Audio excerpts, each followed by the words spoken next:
अगर आप लोगों को ये कहानी पसंद आ रही है और इस कहानी के आगे के पार्ट्स भी देखने हैं, तो प्लीज़ लाइक और शेयर कीजिएगा। और आप लोग जैसे ही इस वीडियो को लाइक करोगे, तो जहाँ से आप लोग कमेंट करते हो, वहाँ पर हाइप का सेक्शन आएगा, तो प्लीज़ हाइप कर दीजिएगा। मैं फेसबुक पेज का लिंक पोस्ट की हूँ, प्लीज़ आप लोग वहाँ से क्लिक करके मेरे साथ फेसबुक पे भी जुड़िएगा। Thank you. रंभा इस वक्त अपनी जिंदगी से खुश नहीं थी और इन सब का जिम्मेदार वो कार्तिक और नंदिनी को मानने लगी थी। पैसा होने के बाद भी उसके अंदर जो अधूरापन था, वो अपने बॉयफ्रेंड के प्यार को दरकिनार करके अपनी कमियों को लेकर अब नंदिनी और कार्तिक से नफरत करने लगी थी। कार्तिक अपने घर आ चुका था, हल्दी की रस्म हो चुकी थी और नंदिनी अपने कमरे से बाहर निकलने से शर्मा रही थी। उसे बाहर क्या हुआ यह तो बिल्कुल भी अंदाजा नहीं था, लेकिन उसे मोना के सामने जाने से शर्म आ रही थी। उसे लग रहा था कि पता नहीं मोना उसके बारे में क्या सोचेगी। नंदिनी को बिल्कुल भी अंदाजा नहीं था कि मोना ने बाहर आकर नंदिनी और कार्तिक के बारे में क्या कुछ कहा होगा। मामी अंदर आते हुए बोली, रात होने को आई है, अब यहीं बैठी रहेगी या खाना खाने चलेगी। नंदिनी ने सर उठाकर सामने देखा। मामी मुस्कुराकर उसी की तरफ देख रही थी। वो मैं तो आ ही रही थी, पर मैं फिर रुक गई। नंदिनी को समझ नहीं आया कि बाहर न आने के लिए क्या बहाना बनाए। मामी मुस्कुराते हुए अंदर आई और बिस्तर पर नंदिनी के सामने आकर बैठ गई। नंदिनी उनको देखकर पलथी मारकर उनके सामने बैठ जाती है। मामी नंदिनी को देखते हुए मुस्कुरा रही थी। क्या हुआ मामी, आप मुझे ऐसे क्यों देख रही है? नंदिनी ने अपने भोलेपन से पूछा। कार्तिक जी अच्छे हैं ना? मामी मुस्कुराते हुए पूछी। कार्तिक का जिक्र आते ही नंदिनी के चेहरे पर हया की लाली आने लगी थी। मामी की बुजुर्ग आंखें देख सकती थी। महज कार्तिक का जिक्र करते ही नंदिनी शर्म से लाल हो चुकी थी। उसके गाल, उसकी झुकी हुई पलकें, उसकी होठों की छोटी सी मुस्कुराहट सब बता रही थी। मामी दोनों हाथों से नंदिनी के सर पर घुमाकर अपने माथे से लगाकर उसकी नजर को उतारते हुए बोली, भगवान तुझे बुरी नजर से बचाए, शादी हो जाए फिर एक बार नजर उतारूंगी तेरा। कहकर उन्होंने प्यार से उसके माथे पर चूमा। क्या हुआ मामी, इतना प्यार आ रहा है आज आपको मुझ पर? मामी प्यार से उसके गाल को खींचते हुए बोली, मैं बहुत खुश हूँ तेरे लिए। तू और कार्तिक हमेशा खुश रहें और मुझे जल्दी से नानी बना दे। और क्या चाहिए? मामी की बात सुनते ही नंदिनी शर्म से लाल हो चुकी थी। उसने वहां बगल में रखे हुए तकियों को उठाया और अपने चेहरे पर छुपाते हुए बोली, मामी कैसी बातें कर रही हैं आप? जाओ, मैं बात नहीं करती आपसे। मामी देख रही थी। उसने तकिया से अपने आप को पूरी तरह से ढक रखा था। मामी खड़े होते हुए बोली, चल अब जल्दी से, भूख लगी है मुझे भी, सब खाना खाएंगे साथ में। मामी ने खींचकर तकिया को साइड में रखा और नंदिनी का हाथ पकड़कर उसे बाहर लेकर आ गई। बाहर आते ही सबकी नजर नंदिनी पर गई। उसे देखकर मुस्कुरा तो सभी रहे थे, लेकिन जिस ढंग से कार्तिक कहकर गया था कि कोई भी नंदिनी से उस बारे में जिक्र नहीं करेगा, किसी में भी इतनी हिम्मत नहीं हो रही थी कि कोई नंदिनी को चिढ़ा ले या कुछ पूछ ले। नंदिनी देख पा रही थी कि सभी उसको देखकर थोड़ा थोड़ा मुस्कुरा रहे थे और यह मुस्कुराहट चिढ़ाने वाली नहीं थी। शायद सभी खुश थे नंदिनी के लिए। यहाँ घर आते ही प्रीति, रिंकी और दादी ने मिलकर सीता देवी को सारी बातें बता दी थी। सीता देवी मुंह पर हाथ रखे अपने बेटे के कारनामों को सुन रही थी। हे भगवान, मैं तो भरोसा भी नहीं कर पा रही। कार्तिक ने ऐसा किया, कार्तिक ने यह किया। प्रीति सीता देवी के बगल में बैठे हुए बोली, मम्मी आपको क्या लगता है? आपका बेटा बहुत शरीफ है। सीता देवी प्रीति की तरफ देखते हुए बोली, वो शरीफ तो नहीं है, क्योंकि तेरा ही दोस्त है। जब तू शरीफ नहीं, तो तेरा दोस्त कहाँ से शरीफ होगा? प्रीति मुंह बनाते हुए बोली, देखा, बना दिया ना मुझे बहू, मैं बदमाश हो गई आपके लिए। सीता देवी उसके कान पकड़ते हुए बोली, सबसे पहले तो यह बता, माँ जी ने मुझे बताया कि तुम रिंकी और उनको छोड़कर कार्तिक के साथ आई है। अब क्या शैतानी करके आई है उसके साथ मिलकर? प्रीति उछलकर सामने वाली कुर्सी पर जाकर बैठते हुए सबकी तरफ देखकर बोली, एक सीक्रेट है, लेकिन आप किसी को नहीं बताओगे? तब बताऊंगी। सभी प्रीति की तरफ देखकर बोली, हम नहीं बताएंगे। सभी अपना हाथ आगे बढ़ा देते हैं, तो प्रीति भी अपना हाथ उनके हाथ में देते हुए बोली, कार्तिक हनीमून पर जा रहा है अभी परसों। लेकिन आप लोग यह उसे बताइएगा मत, उसने मुझे मना किया है बताने के लिए। वो आप लोगों को खुद बताएगा। सभी नाम में गर्दन हिलाते हुए बोले। नहीं, हम नहीं बताएंगे, पक्का ना, वरना वो नाराज हो जाएगा। तभी कार्तिक अपने कमरे से बाहर निकल कर आया। अब घर के कमरे में आकर वह डाइनिंग टेबल पर बैठते हुए बोला, क्या बात है, आज किसी को खाना नहीं खाना? कोई आया नहीं? अब तक सीता देवी उठकर प्रीति और रिंकी से बोली, जाओ तुम लोग भी अपने पति को बुलाकर लेकर आओ। माँ जी आ जाइए, सत्यम के पापा, खाना निकाल रही हूँ, कमरे से बाहर आ जाइए, उन्होंने जोर से चिल्लाकर कहा। और फिर वो भी डाइनिंग टेबल पर आकर खाने के प्लेट को सीधा करके रखने लगी। सभी आकर एक एक करके बैठ चुके थे और रिंकी, प्रीति, दादी माँ, सीता देवी और सत्यम कार्तिक की तरफ देखकर मुस्कुरा रहे थे। कार्तिक सीता देवी की ओर देखते हुए बोला, मॉम, मुझे देखकर मुस्कुरा क्यों रही है? अरे तो अब क्या तुझे देखकर मुझे गुस्सा ही आएगा हमेशा? उन्होंने नकली गुस्सा अपने चेहरे पर लाया। लेकिन जितना आप मुस्कुरा रही है ना, इतना भी आप नहीं मुस्कुराती मुझे देखकर। तू भी तो हनीमून पर नहीं जाता था कभी? बातों बातों में ही सीता देवी के मुंह से निकला, हनीमून आपको कैसे पता चला? कार्तिक ने कहा और सीता देवी के नजरों का पीछा किया, जो कि प्रीति की तरफ देखकर आंखों ही आंखों में सॉरी कह रही थी। कार्तिक ने भी प्रीति की तरफ देखा। प्रीति पहले कार्तिक को देखती है, फिर सीता देवी की तरफ देखती है। इन दोनों को देखने के बाद प्रीति का आखिरी सहारा उसका पति था। प्रीति ने पप्पी फेस बनाकर सत्यम की ओर देखा। सत्यम प्रीति को ही देख रहा था। उसकी इस बातूनी बीवी ने अपने बेस्ट फ्रेंड से पंगा ले लिया था और उसे पता था कि अब प्रीति उसी के पास आने वाली है खुद को बचाने के लिए। कार्तिक कुछ कहता उससे पहले ही प्रीति झट से अपनी कुर्सी को खसकाकर सत्यम की कुर्सी से एकदम चिपका देती है। सत्यम के कंधे से टी शर्ट खींचकर अपने सर को छुपाते हुए कहती है, प्लीज प्लीज प्रॉमिस करती हूँ, मैं अब कोई बात नहीं डिस्क्लोज करूंगी, प्लीज सत्यम जी, बचा लीजिए। सत्यम दोनों को कभी टोकता नहीं था, पर प्रीति उसका प्यार ही नहीं, बीवी भी है उसकी, ऐसे कैसे उसे छोड़ देता वो? सत्यम थोड़ी तेज आवाज में बोला, कार्तिक खाना खा लो, काफी लेट हो गया है, बाकी टॉपिक पर बाद में बात करेंगे। उसने यह सब की तरफ देखकर कहा था। सभी अपनी थाली की तरफ कंसंट्रेट करने लगे, जबकि प्रीति अभी अपने आप को सत्यम में छुपाए बैठी हुई थी। प्रीति खाना खाओ। सत्यम ने प्रीति को अपने से दूर करते हुए कहा। सत्यम से अलग होते ही प्रीति पहले कान पकड़कर कार्तिक की तरफ देखती है और फिर धीरे से सॉरी कहती है। कार्तिक अभी भी गुस्से में था, पर क्योंकि अब सत्यम ने इस टॉपिक पर बात करने से मना किया था, इसलिए अब वह कुछ बोल नहीं रहा था।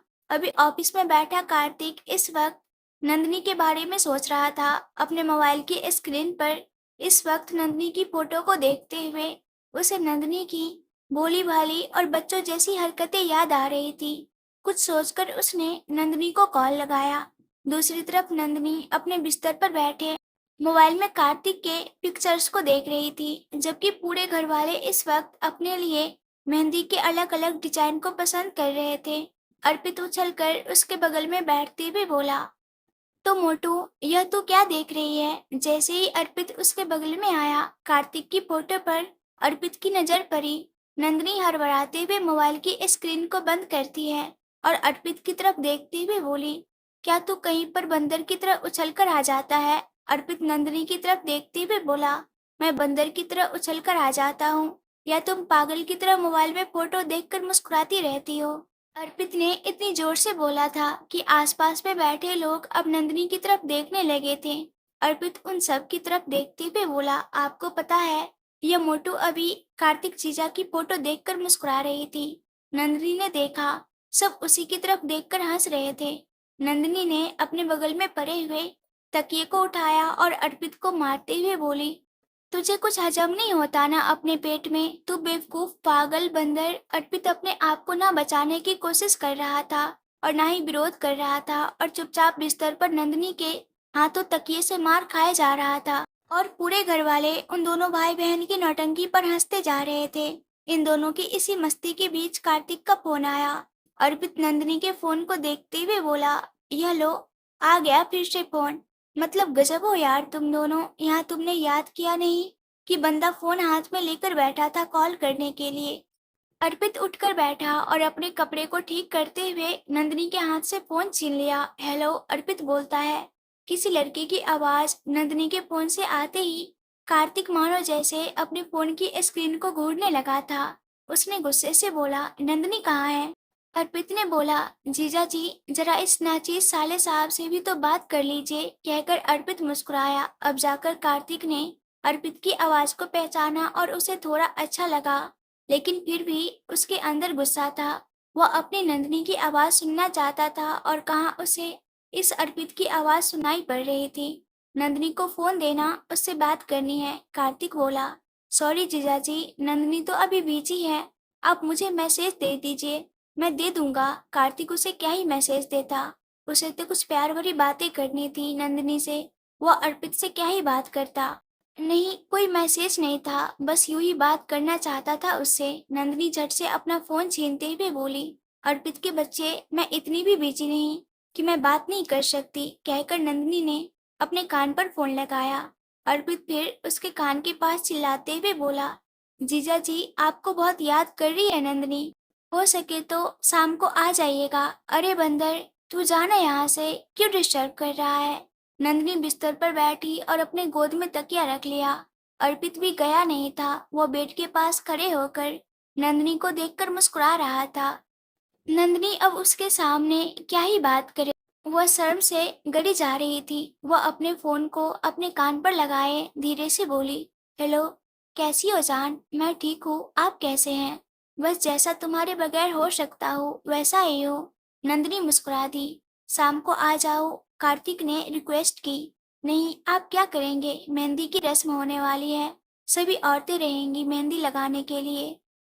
तो क्या हुआ, तुम मेहंदी लगवाना, मैं तुम्हें देखूंगा। नंदिनी भी इस तरह से कुछ प्यारी बातें करना चाहती थी कार्तिक से, लेकिन सामने अर्पित पहरेदार की तरह देखकर मुस्कुरा रहा था। तू जाना। क्या क्या कहा तुमने? कार्तिक ने बोला, नहीं आपसे नहीं, एक बंदर सामने बैठा है उससे कह रही हूँ। कार्तिक मुस्कुराते हुए बोला, हाँ कह दो ना जान, तुम्हें देखने का मन कर रहा है। मिस्टर कपूर बस कीजिए। नंदिनी शर्माते हुए बोली, जान प्लीज। कहीं न कहीं अर्पित समझ चुका था कि दोनों के बीच में क्या बात हो रही है। तूने बहुत बात कर ली, अब मुझे करने दे। उसने झट से नंदिनी के हाथ से फोन छीना और कान में लगाते हुए बोला, हेलो जीजाजी सुनिए, एक जरूरी बात करनी थी आपसे, कहकर अर्पित हॉल में सबके बीच फोन अपने कान पर लगाए हुए बैठ गया। अगर आपके पास वक्त हो तो आप शाम को घर आ जाइएगा। कार्तिक का मन तो कर रहा था कि अर्पित को पनिश करने का प्लान कैंसिल करके जाकर कसकर अपने गले से लगा ले। उसका यह साला उसे घर पर बुला रहा था। क्यों नहीं, मैं आ जाऊंगा। हाँ ठीक है, फिर एक काम कीजिए, कुछ चीज बताता हूँ और सारे सामान लेकर आइएगा। क्या सामान लेकर आना है? कार्तिक ने कहा। अर्पित जो कि अब तक यह सारी बातें सब कुछ सुना सुना कर चिल्लाते हुए कह रहा था, अब धीरे से मोबाइल के पास फुसफुसाते हुए कहता है, सामान लाने के बहाने चुपचाप से आ जाइएगा, वरना कोई बुलाएगा नहीं आपको मेहंदी में। अरे वाह साले साहब, क्या बात कही है तुमने, बताओ बताओ क्या लेकर आना है। जहाँ बकरा खुद हलाल होने पर तैयार हो, तो अर्पित को भी क्या दया आनी थी कार्तिक पर। ब्रांडेड कपड़े से लेकर घड़ी तक उसने अपने लिए मंगवा लिए थे। पूरे घर वाले अर्पित की डिमांड को सुनकर हैरान थे। अर्पित ने जैसे ही फोन कट किया, उसकी माँ अर्पित को डांटते हुए बोली, यह क्या बदतमीजी है अर्पित, कोई जीजा से इतने महंगे महंगे गिफ्ट लेता है क्या? अर्पित नंदिनी का फोन नंदिनी की तरफ लौटाते हुए बोला, माँ वो कार्तिक कपूर है, अगर यह ब्रांड नहीं बताता तो उनको पता भी नहीं चलता। वो खुद पहनते हैं ना यह सब, इसलिए उनको यही आता है। फिर वह नंदिनी की तरफ देखते हुए बोला, मैं सोच रहा हूँ दो चार जूते वगैरह भी मंगवा लूँ अपने लिए। नंदिनी नाम में अपनी गर्दन हिला देती है। मिलना तो उसे भी था कार्तिक से, अब उसके लिए कार्तिक को थोड़ा सा खर्चा करना पड़ रहा था, तो क्या हुआ, अभी इतना तो कमाता है कि इतने सारे खर्च कर सके। यहाँ कार्तिक अपने असिस्टेंट को बुलाकर सामान की लिस्ट देते हुए शॉपिंग करने को बोल चुका था। शाम का वक्त, मेहंदी की रस्म शुरू हो चुकी थी। लड़कियों का नाचना, लड़कों का शोर, तरह तरह के पकवानों की खुशबू, पूरा माहौल खुशनुमा था। दूल्हे को मेहंदी लगानी नहीं थी, फिर भी रस्म के नाम पर दो चार बिंदी अपने हथेली पर लगाने के बाद वह उठकर साइड में अपने दोस्तों के साथ नाच रहा था, जबकि सभी औरतें अपने दोनों हाथों को फैलाकर इस तरह से मेहंदी लगवा रही थी, मानो जैसे उनकी ही शादी हो। नंदनी भी ग्रीन कलर की स्लीवलेस अनारकली पहने अपने दोनों हाथों को फैलाकर मेहंदी वाली के सामने बैठी हुई थी। अभी उसकी बाजू से हथेली तक मेहंदी की दो चार लकीर भी नहीं खींची होगी कि कार्तिक आ चुका था। कार्तिक के साथ प्रीति और रिंकी भी आए थे। कार्तिक को खाली हाथ देखते ही अर्पित अपनी जगह बैठे बैठे कार्तिक को चिढ़ाते हुए बोला, क्या जीजाजी, सामान की लिस्ट मंगवा लिया, पर लेकर नहीं आए आप मेरे लिए कुछ? कार्तिक अपने जेब से गाड़ी की चाबी निकालकर अर्पित की तरफ उछालते हुए बोला, साले साहब, आपकी मंगाई हुई चीज लेकर आया हूँ, गाड़ी में है, अब निकलवाना आपकी जिम्मेदारी है, जाइए। अर्पित झट से उस चाबी को कैच करता है और अपने दोस्तों के साथ बाहर भागता है। कार्तिक जाकर नंदिनी के बगल में बैठ चुका था। तभी मामी ने प्रीति और रिंकी से भी बैठने के लिए कहा और उन्हें कोल्ड ड्रिंक स्नैक्स के लिए पूछा, जिन पर उन दोनों ने मना कर दिया। मामी मेहंदी आर्टिस्ट से कहकर उन दोनों के भी हाथों में मेहंदी लगाने के लिए कहती है। कार्तिक ने एक नजर नंदिनी को देखा। डार्क ग्रीन अनारकली सूट में वो निखर रही थी। नंदिनी के हाथों में मेहंदी लग रही थी और कार्तिक प्यार से नंदिनी के हाथों को तो कभी नंदिनी को देख रहा था। उसने आसपास के लोगों की बातें सुनी। सभी अपने अपने कपड़े कहने की बातें कर रहे थे। उसके चेहरे पर एक मुस्कुराहट आ गई। अपनी meetings, project, presentation, tender, share बाजार, इन सब के अलावा उसने कभी इन सब बातों पर ध्यान ही नहीं दिया था। नंदिनी के चेहरे पर आ रहे बालों को प्यार से अपने हाथों से कान के पीछे लगाते हुए बोला, तो मेरी जान ने भी अपने शादी के कपड़े ले लिए हैं? नंदिनी ने मुस्कुराकर हाँ में अपनी गर्दन हिलाकर कहा, वह तो कब का ले लिया था, जब कपूर हाउस में थी तभी। आपको कभी ऑफिस से फुर्सत मिले तब तो देखते। तो अब दिखा दो, अब तो मैं यहाँ पर हूँ ना। मेरे हाथों में मेहंदी लगी है मिस्टर कपूर। तभी मेहंदी आर्टिस्ट ने पूछा, मेहंदी में आपके हस्बैंड का नाम लिखना है? नंदिनी नाम में अपनी गर्दन हिलाई तो कार्तिक हाँ में अपनी गर्दन हिलाते हुए बोला, बिल्कुल, वह भी दोनों हाथों पर। मिस्टर कपूर, दुल्हन के हाथों पर नाम लिखा जाता है। कार्तिक थोड़ा सा झुका और नंदिनी के कान के पास जाकर बोला, हल्दी मैंने तुम्हें लगा दिया, मेरा नाम मेहंदी में लिख लो और चिंता मत करो, कल शादी के बाद हम अपनी सुहाग रात भी मनाएंगे। कार्तिक नंदिनी के कान के इतने करीब जाकर ऐसा बोल रहा था कि कोई इन बातों को सुन नहीं पाया, लेकिन नंदिनी शर्म से लाल हो चुकी थी। कार्तिक ने जैसे अपने चेहरे को हटाया और नंदिनी के चेहरे को देखा। नंदिनी अपने पलकों को झुकाकर शर्म से भरी हुई बैठी थी। जान, यू आर ब्लशिंग, सच कहा है किसी ने, इसका रंग लाल होता है, तुम सच में बहुत प्यारी लग रही हो। नंदिनी कार्तिक की तरफ देखना चाहती थी, पर उसकी पलकें नहीं उठ पा रही थी। आपका नाम क्या है? मेहंदी आर्टिस्ट ने पूछा तो कार्तिक ने अपना नाम बताते हुए कहा, दोनों हाथों पर इस ढंग से लिखना कि देखने वाले को पता चल जाए कि ये कार्तिक कपूर की है।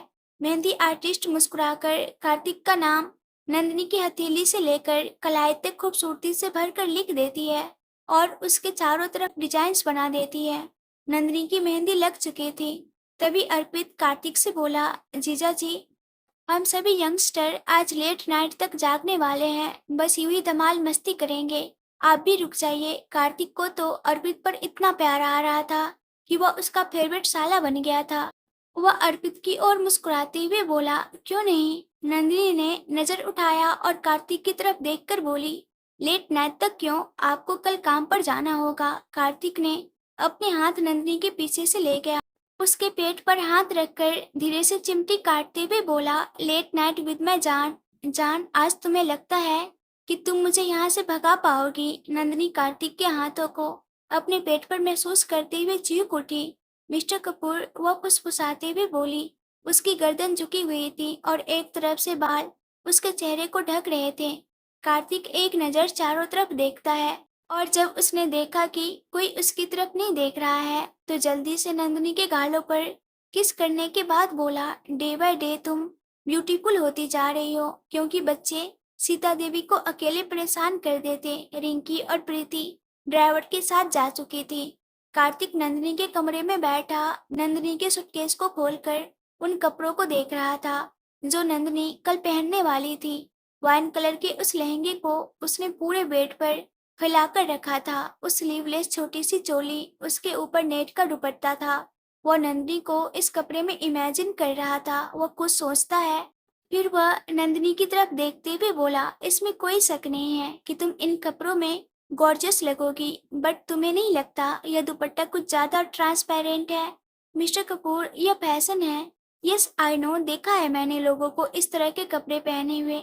नंदिनी कार्तिक के करीब आते हुए बोली, अच्छा, बहुत नजर रहती है आपकी लड़कियों पर। कार्तिक उसको कमर से पकड़कर अपने करीब खींचते हुए बोला, अब लड़कियों पर तो नहीं रहती, पर किसी एक पर तो कुछ ज्यादा ही रहने लगी है। सच कहूँ, जलन हो रही है मुझे। मैं नहीं चाहता तुम्हें कोई और देखे। अब तो मैंने ले लिया है तो पहनना ही पड़ेगा। सब कुछ अच्छा है, दुपट्टा चेंज कर दो। कार्तिक ने दुपट्टे को ऐसे देखा जैसे कोई गलत चीज देख ली हो। मिस्टर कपूर, यह सब इतना आसान नहीं होता। यह पूरा सेट है और मुझे अच्छा लगा, कहकर अब अपने आप को चुराती है और अपनी मेहंदी लगे हाथों के साथ बिस्तर पर आकर बैठ जाती है। कार्तिक की नजर अभी उस दुपट्टे पर थी। स्लीवलेस और डीप नेक ब्लाउज होने के कारण कार्तिक इमेजिन कर सकता था कि नंदिनी कितनी सेक्सी लगेगी यह कपड़े पहनकर। उसे ऐतराज नहीं है नंदिनी के ऐसे कपड़े पहनने पर उसका दिल इस बात से अभी भी जल रहा था कि नंदिनी को वहां मौजूद और लोग भी देखेंगे। जान प्लीज, सिर्फ दुपट्टा बदल दो। यह पूरा नेट है, इसका होना या ना होना, इसे पहनना या ना पहनना एक बराबर है। कहते हुए उसने उस दुपट्टे को पर्दे की तरह अपने सामने रख दिया। दुपट्टा सच में बहुत पतला था। साफ साफ नंदिनी आर पर नजर आ रही थी। एक पल के लिए कार्तिक ने नंदिनी को लहंगे चोली में इमेजिन किया और फिर उस दुपट्टे के साथ अपने आंखों को कसकर बंद करते हुए बोला, नो वे। नंदिनी बिस्तर पर बैठी हुई थी, जबकि कार्तिक उसके लहंगे और चोली को एक बैग में डाल चुका था और उस दुपट्टे को साइड में फेंक चुका था। मैं तुम्हारे लिए कल ढेर सारे दुपट्टे भेजता हूँ, तुम एक देख कर ले लेना। जो भी इसके साथ जाएगा रहने दीजिए, मैं यह पहनूंगी ही नहीं। मैं कोई दूसरी साड़ी देख लेती हूँ। नंदिनी मुंह फुलाते हुए ही दूसरी तरफ चेहरा घुमाकर बोली।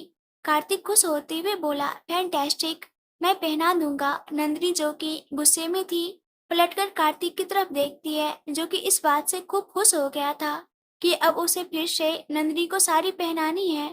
यहाँ पर 50 औरतें होंगी जो मुझे साड़ी पहना सकती है। आपकी जरूरत नहीं है मुझे। जान, कैसी बातें कर रही हो? तुम्हारे पति को एक काम आता है, उसके होते हुए तुम किसी और को कहोगी। कार्तिक नाराज होकर बोला, मिस्टर कपूर, सिर्फ साड़ी पहनने की बात कर रही हूँ मैं। आप अभी इतना पर्सनल क्यों ले रहे हैं? नहीं, मैं तुम्हें साड़ी पहनाऊंगा और साड़ी मैं खुद लेकर आऊंगा। यू डोंट वरी, मैं ले लूंगा। Best in the city. Nandini ने एक गहरी सांस ली और घूर कर कार्तिक की आंखों में देखने लगी। कार्तिक मुस्कुराकर नंदिनी को ही देख रहा था। वो बहुत प्यारी लग रही थी। इस गुस्से में भी कार्तिक का मन कर रहा था कि उसे अपनी बाहों में छुपा ले। नंदिनी बोली, अब दुपट्टा भिजवा दीजिएगा, मैं मैच कर लूंगी। कार्तिक जानता था नंदिनी नाराज हो गई थी। वह प्यार से नंदिनी को अपनी बाहों में भरते हुए बोला, जान, इतनी नाराज क्यों हो? नंदिनी कुछ न बोलकर अपना मुंह फुला चुपचाप कार्तिक के बाहों में खड़ी थी। कार्तिक अपने एक हाथ से नंदिनी के चेहरे को ऊपर उठाते हुए बोला, गलती ना इस कपड़े की है ना तुम्हारी है, गलती मेरे दिल की है। ये नहीं देख सकता है कि कोई मेरी जान को कोई और देखे तो क्या करूं? घूंघट लेकर घूमते रहूं? कार्तिक उसकी बात पर हंस पड़ा, बिल्कुल नहीं, तुम्हारा जो मन करता है तुम पहनो, पर कभी कभी मेरी भी सुन लिया करो। ठीक है। कार्तिक की बात सुनकर नंदिनी अपनी गर्दन दाएं बाएं घुमाकर कार्तिक की बात पर सहमत हो जाती है। कार्तिक उसके कमर पर अपनी उंगलियां चलाते हुए बोला, और यह जो तुमने अभी मुझे साड़ी पहनाने से रोका है ना, इन सब का बदला मैं तुमसे परसों लूंगा। परसों? कैसे? परसों हम हनीमून पर जा रहे हैं। नंदिनी की आंखें खुशी से चमक उठी। हनीमून? हम सच में हनीमून पर जाने वाले हैं। बिल्कुल, हमारा हनीमून खास होगा क्योंकि यह हनीमून ड्रेस कोड वाला होगा। कार्तिक उसे सीने से लगाते हुए बोला, हनीमून कभी भी ड्रेस कोड का नहीं होता मिस्टर कपूर। नंदिनी ने अपनी गर्दन ऊपर कर कार्तिक की आंखों में देखते हुए बोली, पर हमारा होगा क्योंकि इसमें तुम्हें सिर्फ साड़ी पहननी है, वो भी मेरे हाथों से। कार्तिक ने अपनी उंगलियों को नंदिनी के कमर के चारों तरफ घुमाया। नंदिनी के शरीर में सिहरन हुई। वह कार्तिक के सीने में अपने चेहरे को छुपाते हुए बोली। मिस्टर कपूर, उसके सॉफ्ट वॉइस कार्तिक को और ज्यादा बेचैन कर रहे थे। हम हनीमून पर कहाँ जा रहे हैं?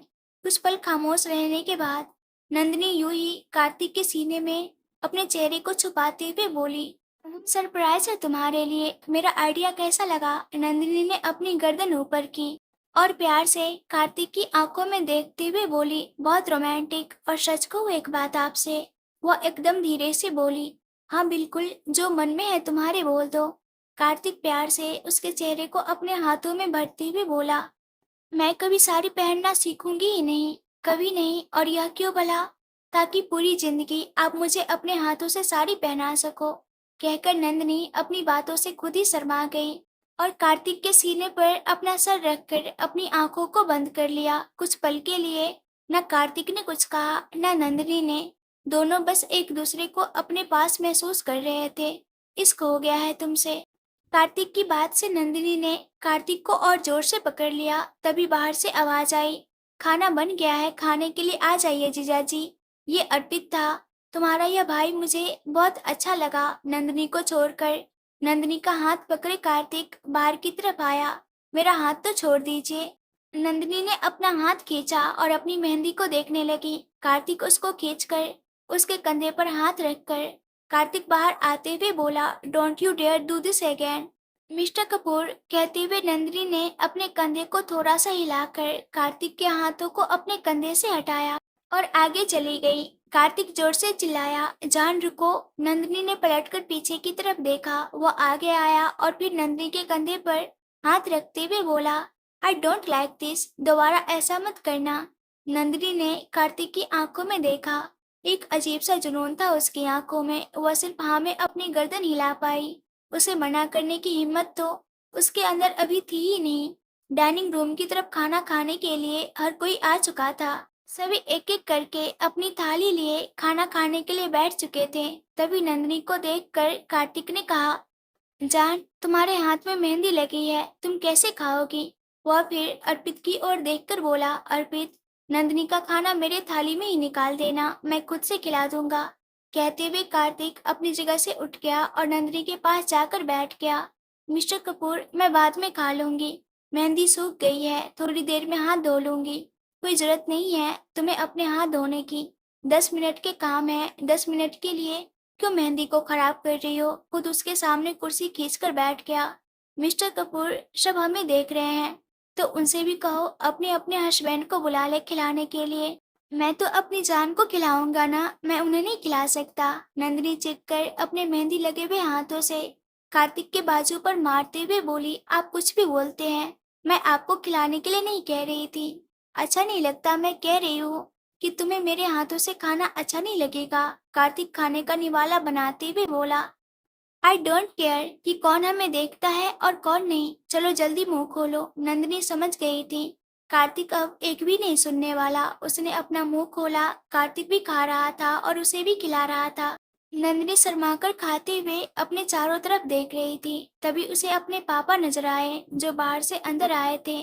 पापा, आप भी मेरे पास आकर खाइए ना, नंदिनी ने अपने बगल में इशारा करते हुए रघुवीर जी से कहा। कार्तिक ने पलटकर रघुवीर जी की तरफ देखते हुए कहा, नंदिनी सही कह रही है, पापा आ जाइए। वैसे भी मुझे आपसे कुछ बात करनी थी। रघुवीर जी वहां जाना नहीं चाहते थे, पर कार्तिक के कहने पर वो वहां आ गए। अपनी थाली लेकर वह भी नंदिनी के बगल में बैठकर खाने लगे।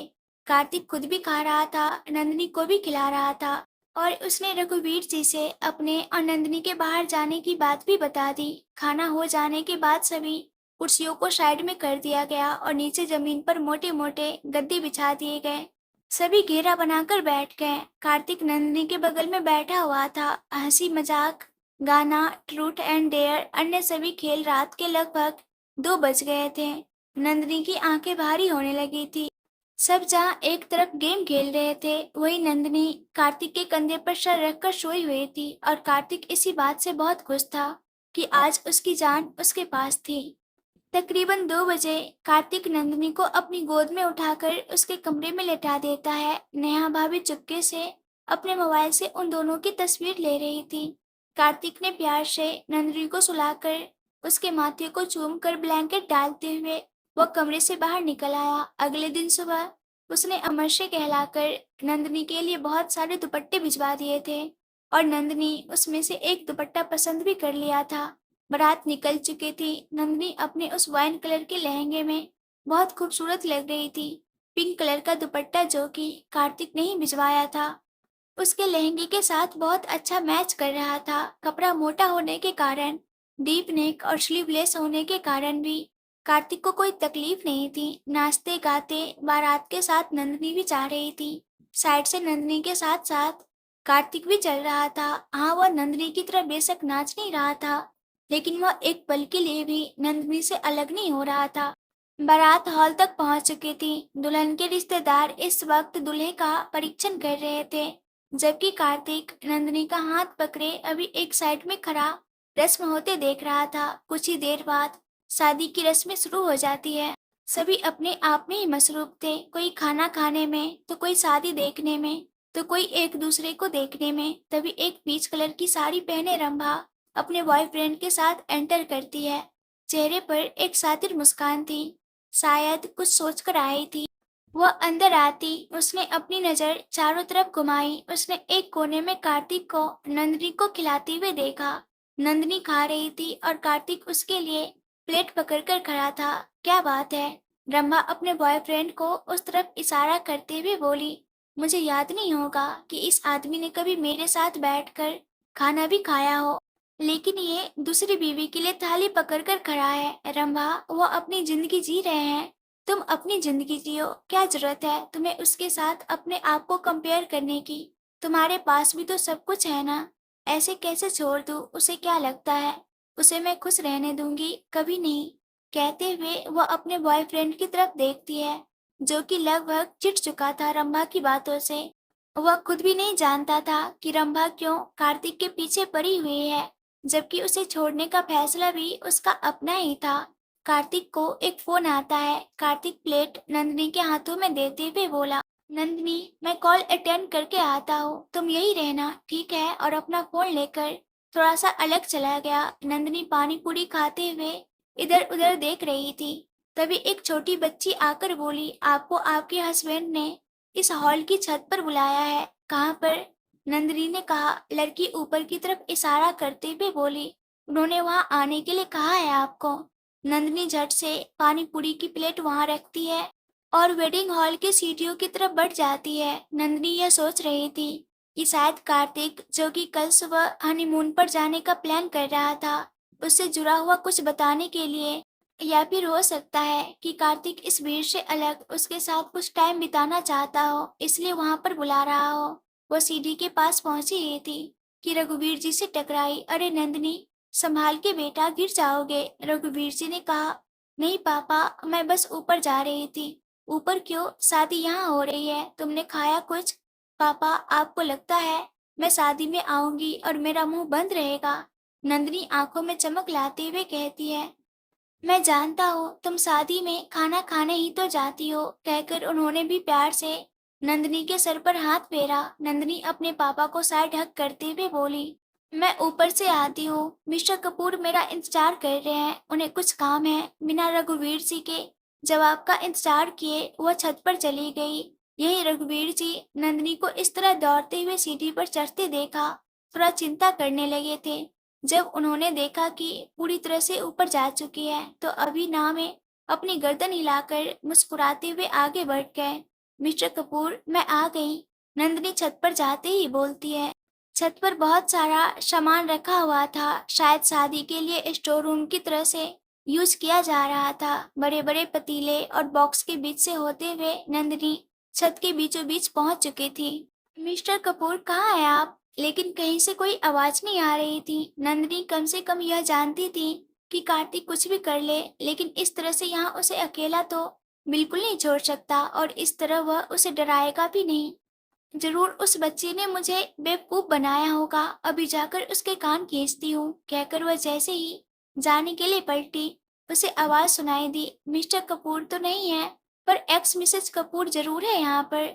नंदिनी ने पलटकर देखा, सामने रंभा थी। कई बार मिलने के कारण वह अच्छी तरह से पहचानती थी उसे। रंभा जी, आप? कहकर नंदिनी ने हैरानी से रंभा को देखा। मिस्टर कपूर कहाँ है? नंदिनी ने पूछा। तुम्हारा मिस्टर कपूर जहाँ है उसे रहने दो वहाँ। तुम बताओ ऐसा कौन सा जादू कर दिया है तुमने उस घमंडी आदमी पर कि यूं फिदा है तुम पर। मुझे जादू करना नहीं आता और ना ही मैं इन सब बातों पर यकीन करती हूँ। नंदिनी एक कदम पीछे हट गई। अच्छा तो वह कार्तिक कपूर जो किसी से सीधे मुंह बात भी नहीं करता, यूं ही तुम्हारे चारों तरफ घूमता रहता है। एक टेढ़ी हंसी के साथ रंभा ने कहा। प्यार करते हैं मुझसे और मैं उनसे, पति पत्नी है हम, क्या इतना काफी नहीं है उनका मुझ पर फिदा होने के लिए? नंदिनी भी जवाब देना जानती थी और रंभा कैसी है ये भी वो जानती थी। वाह क्या बात है, महज कुछ महीनों की शादी में इतना प्यार हो गया उसे तुमसे। मैं तो पूरी 2 साल तक उस घर में रही थी, अपने हाथों से खिलाना तो छोड़ो, मेरे साथ बैठकर कभी खाना भी नहीं खाया उसने। कहते कहते रंभा के चेहरे पर गुस्सा नजर आने लगा था और धीमे धीमे कदमों से नंदिनी की ओर बढ़ रही थी। नंदिनी जो कि अब तक सीढ़ियों की तरफ उतरने के लिए आ रही थी, धीरे धीरे अपने कदम पीछे करने लगती है।